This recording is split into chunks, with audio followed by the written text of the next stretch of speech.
Salut à tous et bienvenue dans cette nouvelle vidéo, j'espère que vous vous portez bien. Aujourd'hui nous allons parler ensemble du Huawei P40 qui est le dernier smartphone ultra haut de gamme commercialisé par le constructeur. Et le P40 est le smartphone le plus accessible des 3 derniers smartphones ultra haut de gamme commercialisés par Huawei. Il y a en effet le P40, celui dont nous allons parler aujourd'hui. Il y a également le Huawei P40 Pro qui est équipé de 4 capteurs photo contre 3 sur cette version-là. Et il y a également le Huawei P40 Pro Plus qui est quant à lui équipé de 5 capteurs photo, donc c'est vraiment le smartphone le plus cher commercialisé actuellement par le constructeur.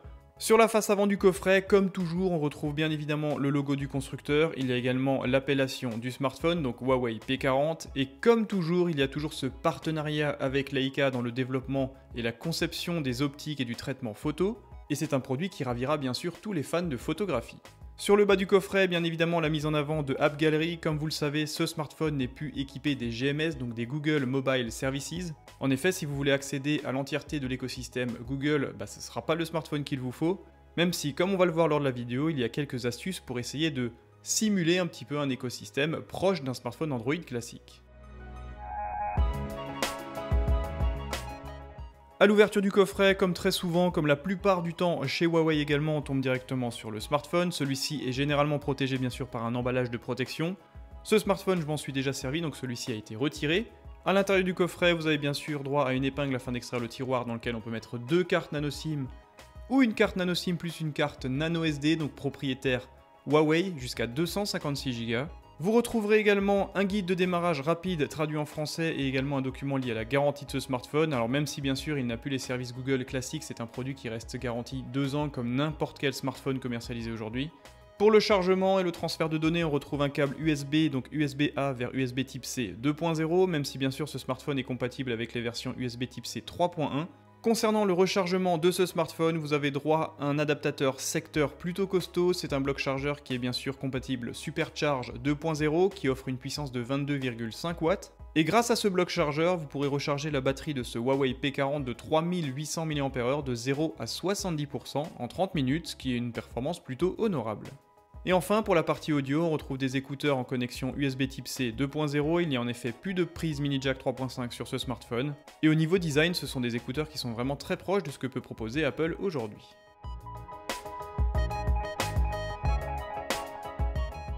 Nous venons de faire le tour des accessoires fournis avec ce Huawei P40. Comme vous l'avez remarqué, il n'y a hélas pas de coque de protection avec ce smartphone. Mais ce paramètre peut varier en fonction de l'origine du smartphone. En effet, si celui-ci est livré par un opérateur, par un revendeur ou si vous l'importez de l'étranger, il peut y avoir ou non une coque de protection. Quoi qu'il en soit, pour la version Free Mobile, il n'y a pas de coque de protection livrée d'origine. Et voici donc ce superbe Huawei P40 avec son énorme module photo qui dépasse allègrement de la coque. C'est assez dommage, d'autant plus que sans coque de protection, celui-ci sera directement en contact avec une table, donc ça risque clairement de l'abîmer, de l'endommager et de rayer le verre de protection. Et surtout, le fait qu'il n'y ait pas de coque de protection pour gommer un petit peu le gap qu'il y a entre la coque et le sommet du capteur photo fait que c'est un smartphone qui est vraiment bancal en utilisation, donc il sera vraiment compliqué de naviguer dessus en le laissant poser sur un plan de travail.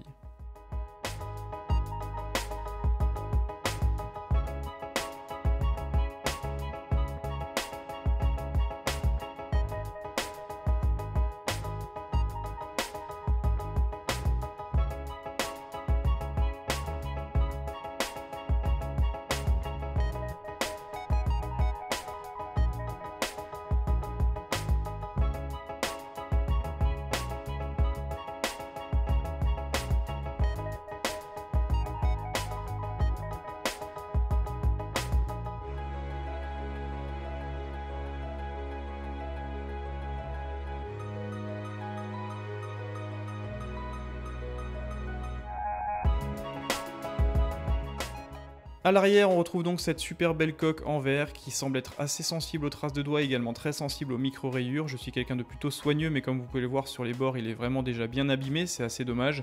Encore une fois, une coque de protection à quelques euros aurait amélioré et évité ce genre de désagrément sur un smartphone vendu initialement à près de 800 euros. Ça aurait été quand même relativement intéressant. On retrouve donc le logo du constructeur, on retrouve également quelques informations liées aux certifications du produit. Et bien sûr, dans le haut à gauche, on retrouve l'énorme module photo équipé de 3 capteurs photo et d'un flash LED plutôt performant. Grosse nouveauté sur ce Huawei P40, vous avez droit à un énorme capteur de 50 mégapixels, c'est une focale de 27 mm avec une ouverture à f1.9, c'est donc une optique plutôt lumineuse. et c'est une optique grand angle, donc celle qui sera utilisée la majeure partie du temps en photographie. Point intéressant, c'est un capteur RJB au lieu de RVB, ça veut dire que ce capteur ne capte pas la lumière verte, mais capte au contraire la lumière jaune pour capter 40% de lumière en plus qu'un capteur classique. Et la lumière verte est ensuite recréée artificiellement, c'est une technologie qui permet de gagner beaucoup plus de luminosité, et cette technique était déjà présente sur le Huawei P30 Pro, qui donnait des résultats plutôt intéressants. Point intéressant, cette optique de 27 mm bénéficie d'une stabilisation optique et électronique pour avoir un rendu vraiment parfait. Et comme vous le savez, plus la définition est importante sur un capteur photo, plus le risque d'avoir du flou de bouger est présent. C'est là encore l'importance d'avoir une excellente stabilisation optique et électronique. On retrouve ensuite un capteur de 16 mégapixels équipé d'une optique ultra grand angle, donc 18 mm avec ouverture à f2.2, qui permet de faire des photos relativement créatives, d'englober un maximum d'informations, mais bien sûr de détériorer également les droites et les rectilignes de votre photo. C'est une focale qui reste néanmoins intéressante pour faire des photos de bâtiments ou de groupes si vous n'avez pas assez de recul physiquement. Et point intéressant, sur cette focale ultra grand angle, celle-ci sera également utilisée pour le mode macro à 2,5 cm, et ce mode macro est clairement un des meilleurs du marché. Pour finir avec la partie photo arrière de ce smartphone, on retrouve encore un capteur photo de 8 mégapixels, c'est une optique téléobjectif, zoom x3. C'est donc une focale de 80 mm avec une ouverture à f2.4 et une excellente stabilisation optique. Au niveau de la vidéo, c'est là encore très bon, c'est un smartphone qui est clairement ancré dans l'année 2020, vous pouvez filmer en 4K à 30 et 60 images secondes, vous pouvez également filmer en Full HD 30 et 60 images secondes également avec une excellente stabilisation optique, et enfin vous pouvez également filmer en slow motion à 7680 images par seconde, même si bien sûr la définition ne sera pas forcément au rendez-vous, ça permet de faire des vidéos assez créatives et assez surprenantes. Sur la tranche du smartphone qui est plutôt jolie, on retrouve bien sûr un bouton de contrôle volume plus et moins, on retrouve également le bouton de démarrage avec son petit liseré rouge qui est toujours très joli. Sur la tranche inférieure, on retrouve une grille pour le haut-parleur. Gros point faible sur ce smartphone, c'est un haut-parleur mono, il n'y a pas de haut-parleur stéréo, il n'y a qu'un seul haut-parleur mono, c'est assez tragique. C'était vraiment le gros point faible du Mate 30 Pro que je vous avais présenté, et hélas, c'est toujours le cas sur ce P40. On retrouve ensuite le connecteur USB Type C compatible 3.1. Vous avez un microphone extérieur et on retrouve également le tiroir dans lequel on peut mettre deux cartes nano SIM ou une carte nano SIM plus une carte nano SD jusqu'à 256 Go. Sur la tranche opposée, il n'y a ni bouton, ni tiroir, ni interaction, il y a simplement une petite marque pour l'antenne. Et enfin, sur la tranche supérieure, on retrouve encore une fois un microphone extérieur. Sur la face avant, vous aurez droit à un superbe écran de 6,1 pouces définition Full HD technologie OLED, donc du 2340 par 1080 pixels. Cela vous offre une densité de 420 pixels par pouce, donc une finesse d'affichage tout à fait acceptable. Seul petit bémol pour un smartphone vendu en 2020, vous êtes limité à du 60 Hz au niveau du taux de rafraîchissement, et il est vrai qu'on commence à s'habituer à du 90 ou à du 120 Hz. Du coup, en effet, en utilisant ce Huawei P40 tous les jours, j'ai ressenti un petit ralentissement par rapport au OnePlus 8 que j'utilise également à côté. Également sur cet écran, on retrouve un poinçon qui intègre deux capteurs photo, alors moi je suis vraiment pas fan de ce type de poinçon. Je peux accepter un poinçon circulaire de quelques millimètres de diamètre, mais je trouve que ce poinçon en forme de haricot est vraiment très présent, trop présent, notamment si vous avez un fond d'écran clair, ça fait vraiment tache. Et en plus, cela a tendance à masquer les commandes dans les jeux, etc. Ça peut être un petit peu gênant, pour ma part, je ne suis pas vraiment fan de ce placement. A l'intérieur de ce poinçon, qui est plutôt costaud, on retrouve bien sûr un capteur photo de 32 mégapixels, c'est une optique de 27 mm avec une ouverture à f2.0. Et vous retrouvez également juste à côté un capteur TOF, donc Time of Light, qui permet de générer un bokeh, un flou d'arrière-plan très précis et progressif autour du sujet, lors de l'utilisation du mode portrait.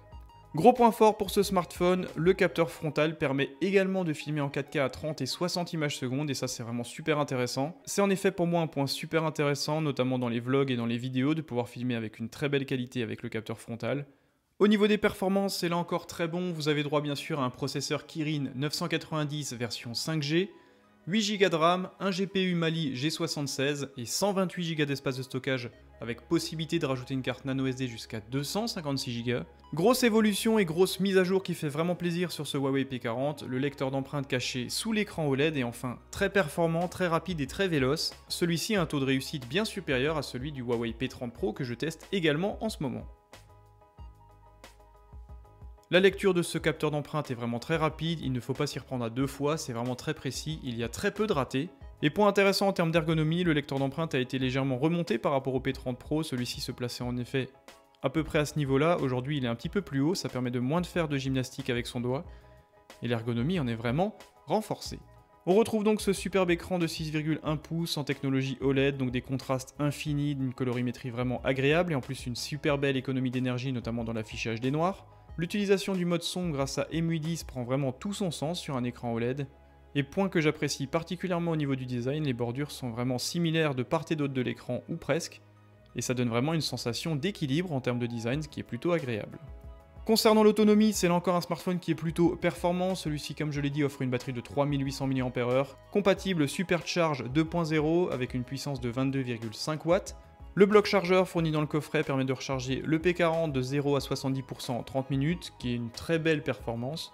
Au niveau de l'interface, bien c'est un smartphone qui est très véloce, c'est vraiment très joli. L'évolution de EMUI 10.1 est vraiment très agréable et bienvenue sur ce type de smartphone. Il est vrai que la surcouche a toujours été un point qui me dérangeait un petit peu chez Huawei, et pour le coup ça fait enfin un smartphone qui est digne de l'année 2020, avec un design plutôt léché, des icônes qui sont enfin dans l'air du temps et une fonctionnalité qui est vraiment agréable. Comme on peut le remarquer, comme vous le savez certainement, il n'y a en effet pas de GMS sur ce smartphone, donc il n'y a pas les Google Mobile Services.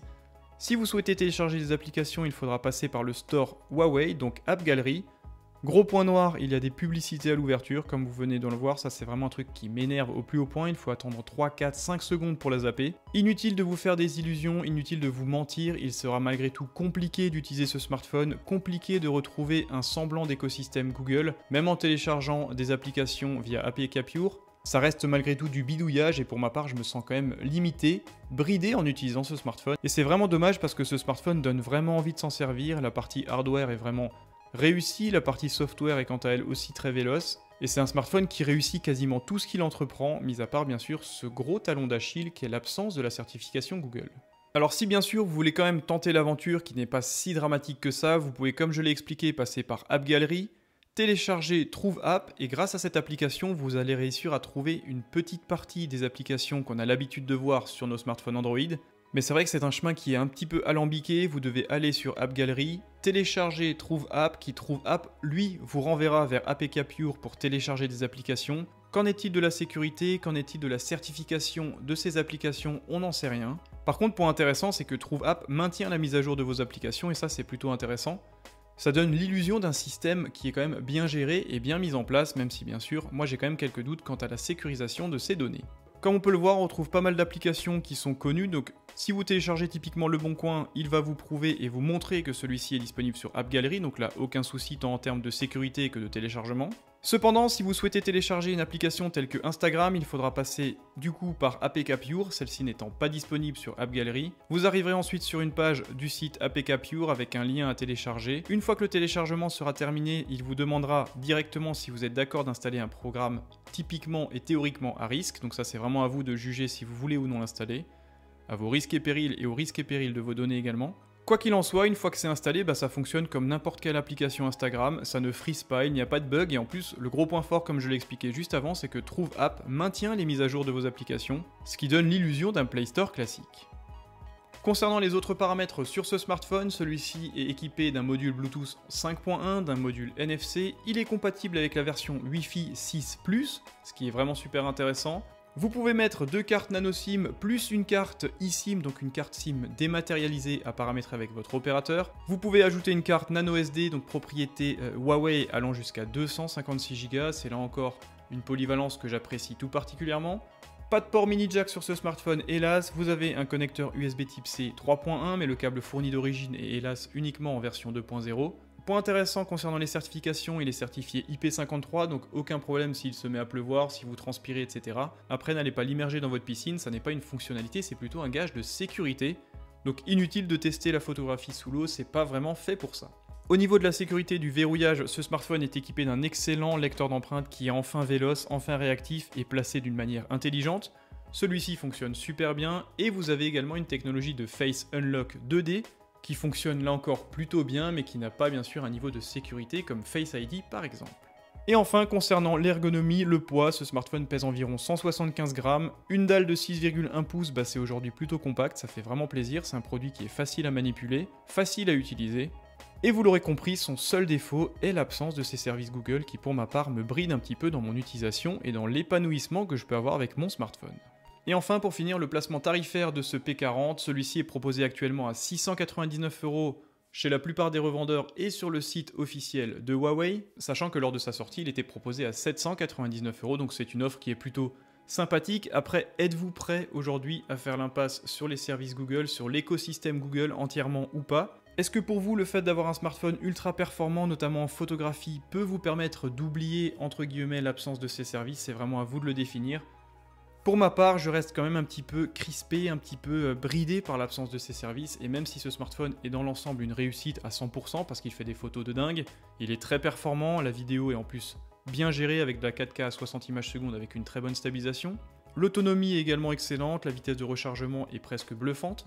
Donc c'est un smartphone qui coche toutes les cases, mis à part celle de la reproduction audio, parce qu'il n'y a qu'un seul haut-parleur mono, ça c'est vraiment le gros point faible chez Huawei. Ça reste un smartphone qui est vraiment adorable, super intéressant, super véloce, et je suis vraiment déçu qu'il n'y ait pas les services Google, parce que s'il avait eu la certification Google, ça aurait été clairement mon smartphone de tous les jours, pour au moins toute l'année.